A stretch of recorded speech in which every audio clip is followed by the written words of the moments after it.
ભાઈ આપણા તો ઘણા બધા સેલિબ્રિટી આવી ગયા અને બહુ મોટી મોટી હસ્તીઓ આવી ગયા, તમને બતાવી દઈએ. જુઓ આપણા વિશુભાઈ ઠાકોર, ભાઈ આપણા વીરુભાઈ, ભાઈ કડીના અમારા ફેમસ ક્રિએટર એટલે જાનુભાઈ મહેતા, ભાઈ પાર્થભાઈને તો આખું ગોમ ઓળખા છે. આપણા સનીભાઈ હતા ટ્રેન્ડિંગમાં ચાલે પાર્થભાઈ. અને અરે ગોપીબેન ઠાકોર, ભાઈ આ વખતે ચાંદીની સાડી ચાંદીની રાખડી ફ્રી મળવાની આપણા તો.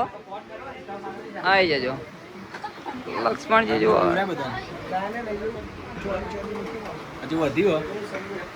વધ્યું